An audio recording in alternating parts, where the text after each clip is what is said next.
우리말 놀랍다라는 말은 긍정적인 의미와 부정적인 의미 모두에 사용될 수가 있습니다. 예를 한번 들어보겠습니다. 평상시 반에서 성적이 중간쯤 하는 학생이 있는데 이 학생이 중간고사를 봤더니 1등을 했습니다. 이럴 때 우리는 와, 놀랍다 이렇게 말할 수 있죠. 이때 놀랍다는 긍정적인 의미입니다. 내 생각보다, 내 기대보다 성적이 훨씬 좋다, 그런 의미죠. 반면에 이 학생이 중간고사를 봤는데 꼴찌를 했습니다. 이때도 우리는 야, 놀랍다 이렇게 말할 수 있죠. 이럴 때 놀랍다는 부정적인 의미입니다.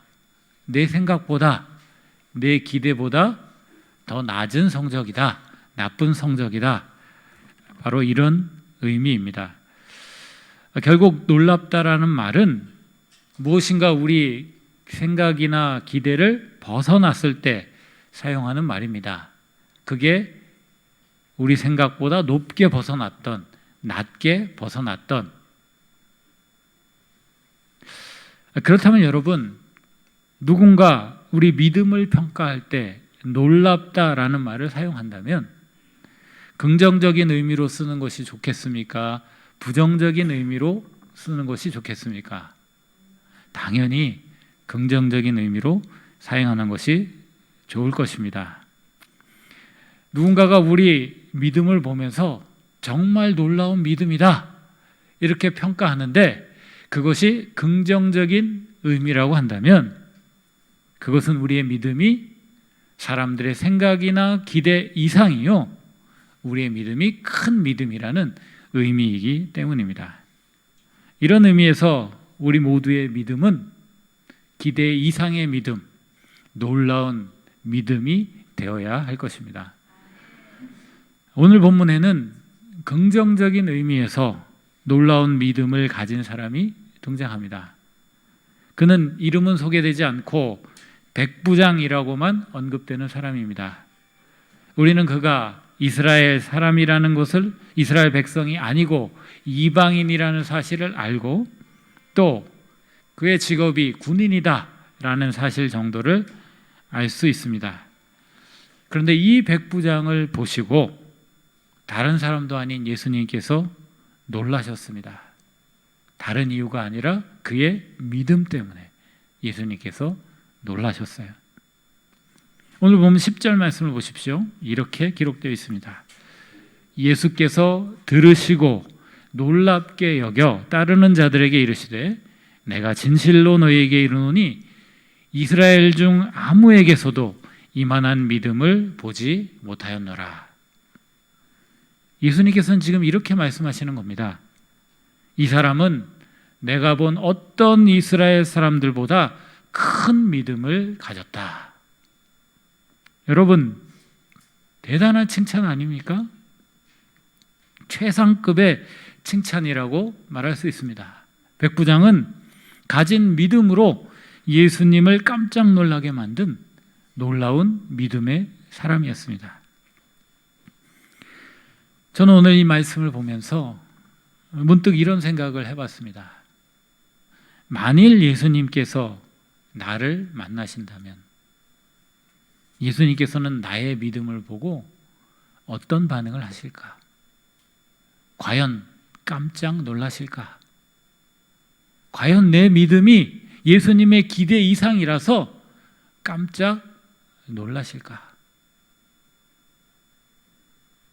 여러분은 어떠실 것 같습니까? 예수님께서 여러분의 믿음을 보시고 어떤 반응을 보실까요? 깜짝 놀라실까요? 기대 이상의 여러분의 믿음을 보시면서 예수님께서 과연 놀라시겠습니까? 우리가 이 질문에 정직하고 정확하게 답을 하려면 먼저 알아야 될 것이 있습니다. 그것은 백부장의 무엇을 보고 예수님께서 큰 믿음이라고 말씀하셨는가 하는 점입니다.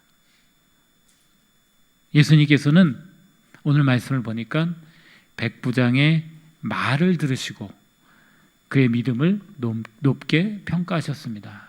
10절 말씀에 보면 예수님께서 들으시고 놀라셨다 이렇게 말씀하지 않습니까? 그러니까 백부장의 말 안에 이 사람은 믿음이 크구나 하고 예수님께서 평가할 만한 믿음의 내용이 담겨 있었다는 겁니다.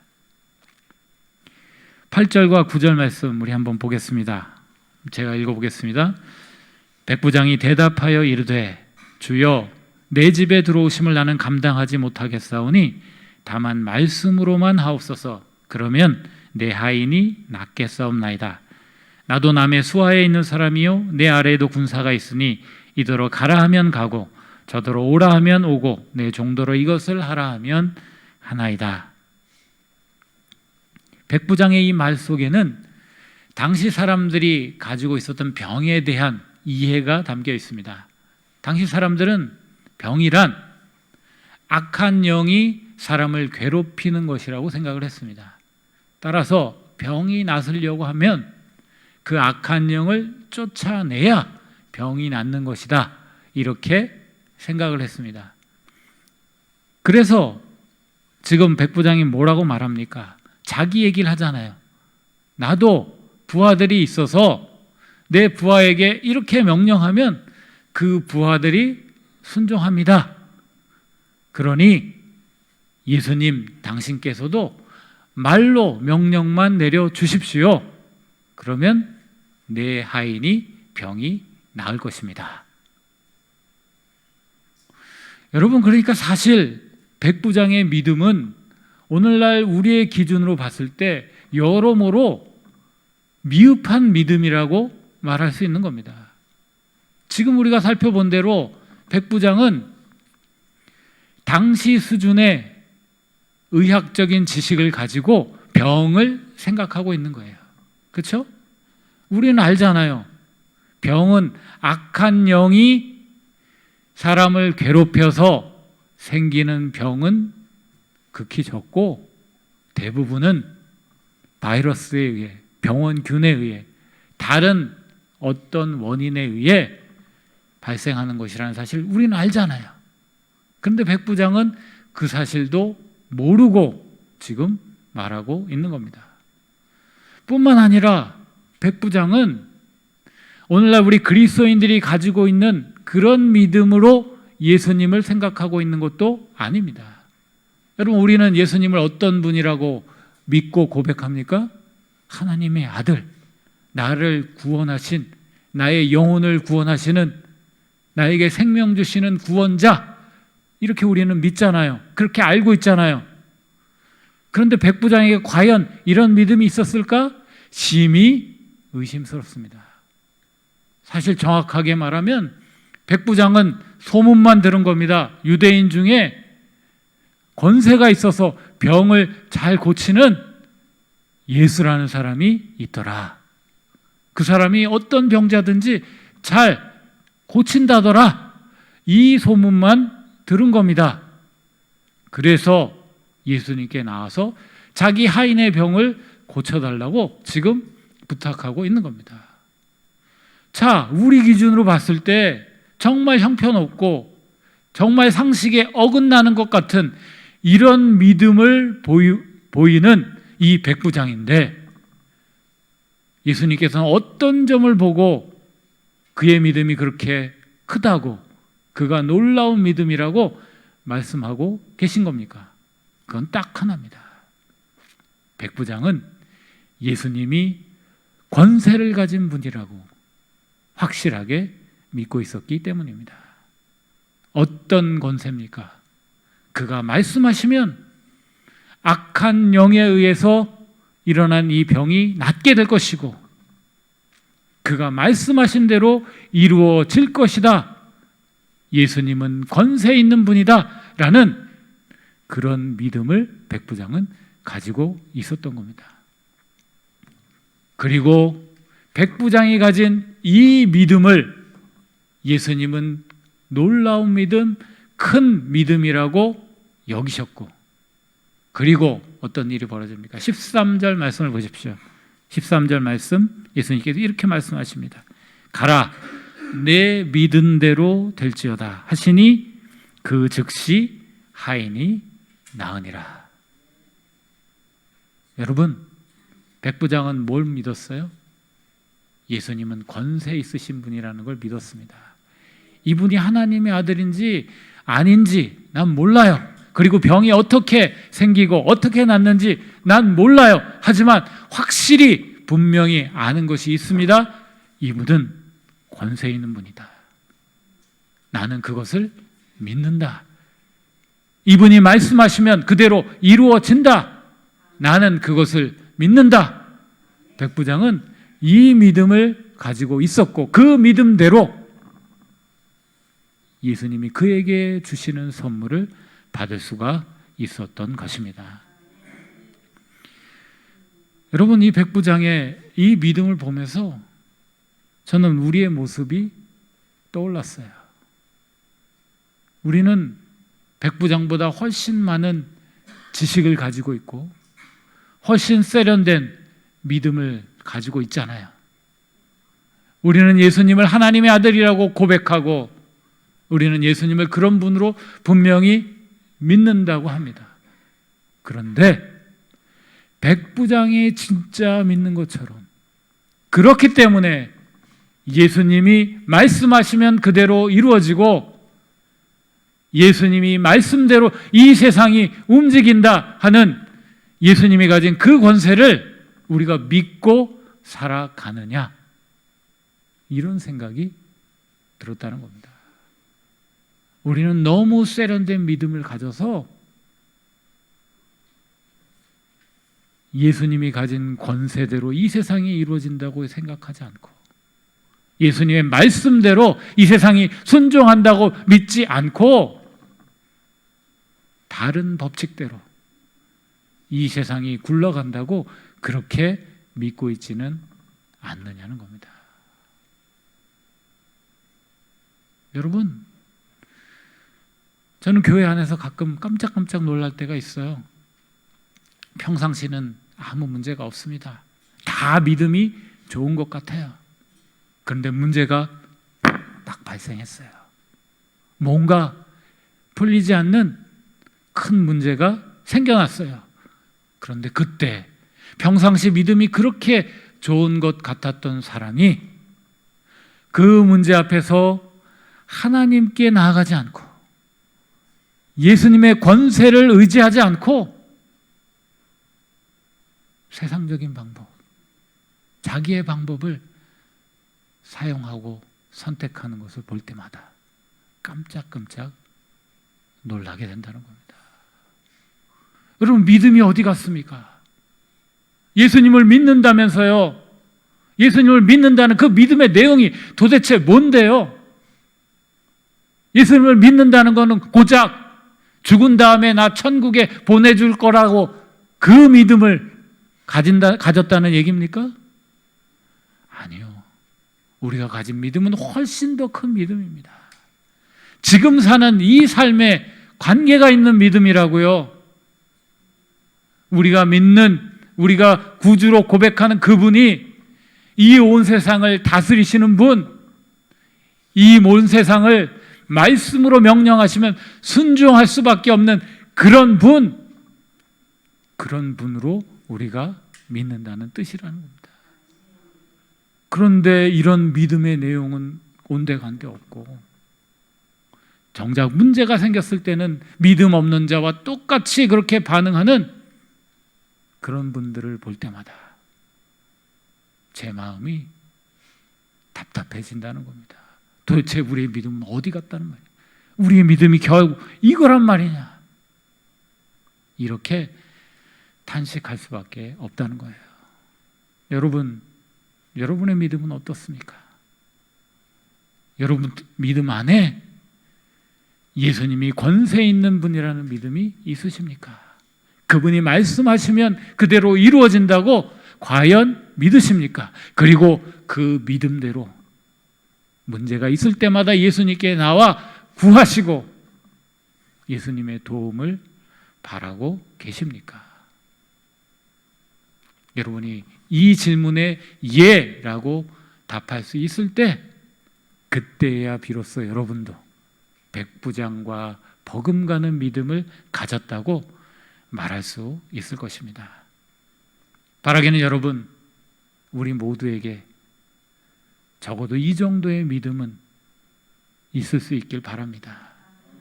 우리가 그냥 교회 다니는 것으로 믿음 있는 사람이 되는 게 아니라 진짜 이런 확신을 우리 안에 가지고 있기 때문에 예수님이 깜짝 놀라실 만한 그런 믿음의 사람들이 다 될 수 있기를 바랍니다.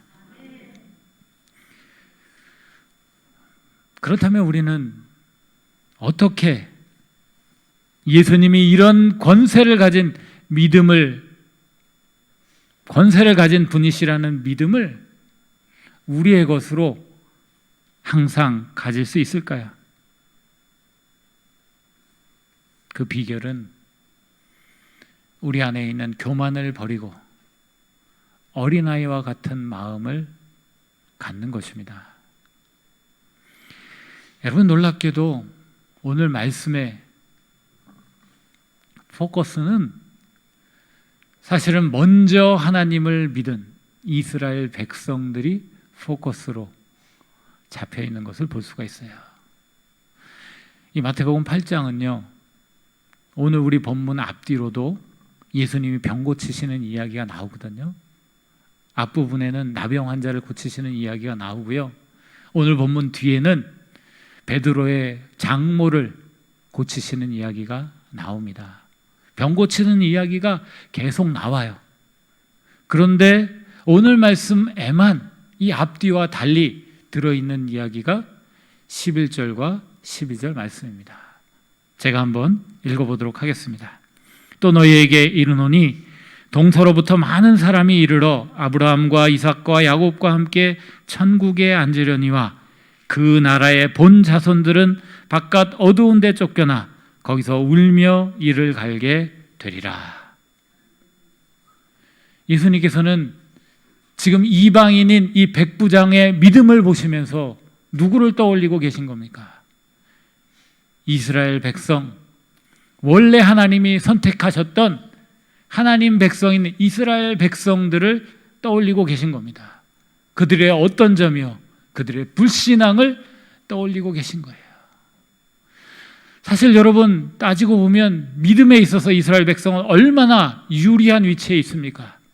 그들은 하나님이 선택해 주셨어요. 그리고 그들의 역사상, 그들의 삶을 통해 하나님이 수많은 기적을 베풀어 주셨습니다. 하나님께서는 그들에게 특별한 능력을 가진 지도자들을 붙여주셨고요, 그들에게는 하나님의 말씀인 성경을 그들에게 선물로 주셨습니다. 하나님은 그들이 바른 길로 갈 수 있도록, 잘못된 길로 갈 때마다 깨달을 수 있도록 채찍질하시고 인도하시고 그들의 삶 가운데 아주 구체적으로 역사해 주셨습니다. 믿어야 된다면 이스라엘 백성은 정말 확실하게 믿어야 될 모든 조건을 다 갖춘 그러한 사람들이었습니다. 그런데 그들 앞에 예수님이 딱 오셨을 때 그들은 어떻게 반응했습니까? 나사렛에서 무슨 선한 게 나올 수가 있겠어? 저는 요셉의 아들 아니야.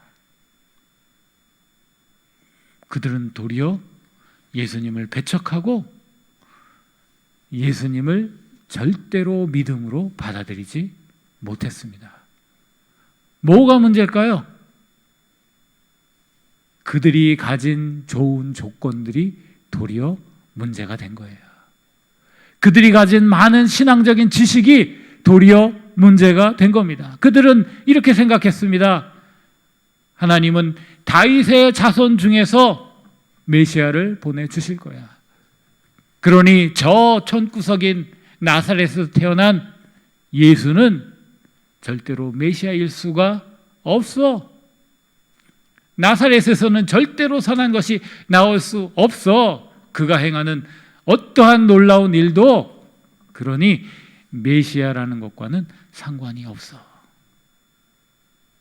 그들은 하나님이 놀라운 것들을 많이 주셨는데 도리어 그것 때문에 교만하게 그 지식이 도리어 걸림돌이 돼서 온전한 믿음을 갖지 못하는 그런 이유가 되게 된 것입니다. 반면에 이 백부장은 어때요? 이스라엘 백성이 아니기 때문에 메시아에 대해서 아는 바도 없습니다. 예수님에 대해서 구체적으로 들은 바도 없어요. 다만 그가 아는 건 뭐예요? 이분은 권세 있는 분이시다. 이분은 말씀하시면 그대로 일이 이루어진다. 백부장은 그냥 어린아이와 같이 그렇게 들었어. 이분이 그렇대. 그걸 그냥 받아들인 거예요. 이것을 어린아이와 같이 받아들이자 이것을 하나님이 믿음으로 여기셨고 그리고 그 믿음이 놀라운 결실로 그의 삶 가운데 맺어지게 된 것입니다. 여러분, 믿음이라고 하는 것은 누구에게나 선물로 주어지는 겁니다. 어느 누구도 내가 이러이러한 조건을 갖췄기 때문에 내가 믿음을 가질 수 있었다, 이렇게 말할 수 없어요. 믿음은 누구에게나 선물로 주어지는 거예요. 그런데 왜 어떤 사람에게는 믿음이 선물로 주어지고 어떤 사람에게는 불신의 반응이 나타나는 걸까요? 간단합니다. 어린아이와 같이 순전한 마음으로 받아들이는 사람은 믿음을 갖게 되는 거고, 교만해서 그것을 튕겨내는 사람은 똑같은 상황에서도 믿음을 갖지 못하게 되는 거예요. 결국 우리가 이 백부장과 같은 믿음을 가지려면 뭐가 필요합니까? 어린아이와 같이 우리의 모든 것을 내려놓는 순전한 마음이 필요한 것입니다. 여러분, 어떤 의사가 한 명 있었습니다. 이 의사는 하나님도 안 믿고 사후세계도 믿지 않는 그런 전형적인 엘리트 의사였습니다. 그런데 하루는 환자 한 명을 보는데 이 환자에 갑자기 심장마비가 생긴 거예요. 비상이 걸렸죠. 막 간호사들이 달라들어서 응급조치를 하고 또 이 의사가 그 심장에 다시 심장이 뛸 수 있도록 기계를 연결하고 그랬습니다. 그러니까 다시 심장이 뛰기 시작했어요. 다행이다. 그런데 또 조금 지나니까 다시 심장이 멈추는 거예요. 그러니까 이 환자는 죽었다 살았다를 계속 반복을 하는 겁니다. 그런데 그 과정 중에 소름 끼치는 일이 벌어졌어요. 이 환자가 정신이 돌아올 때마다 이렇게 말을 하는 겁니다. 나는 지금 지옥에 있습니다. 제발 나 좀 여기서 건져주세요. 의식이 돌아오면 이렇게 외치는 거예요. 그런데 심장이 딱 멈추면 다시 또 죽는 거죠. 다시 의식이 돌아오면 또 똑같은 얘기를 하는 거예요. 그런데 이 일이 계속 반복되니까 이 사람이 나중에는 더 절박해져서 이렇게 이야기를 하는 겁니다. 나를 여기서 건져줄 사람이 아무도 없습니까? 제발 누가 나를 위해서 기도 좀 해주십시오. 이 이야기를 딱 듣는데 의사가 자기 어렸을 때 다니던 주일학교가 딱 생각이 난 거예요. 그때 기도했던 게 떠오른 겁니다. 너무 절박하게 외치니까 이 의사가 이 사람이 불쌍해서 응급조치를 하는 와중에 마음속으로 예수님, 이 사람 좀 살려주세요. 이렇게 계속 기도를 했습니다. 그리고는 얼마 후에 이 사람이 안정을 찾았어요. 며칠이 지난 다음에 이 의사가 다시 환자를 찾아갔습니다. 그리고는 그 사람이 그렇게 외쳤던 그 지옥 어땠냐고 듣고 싶어가지고 물었습니다. 그랬더니 하나도 기억을 못하는 겁니다. 지옥에 대해서 전혀 기억을 못해요. 그 대신 이 사람이 뭘 기억하는 줄 아세요?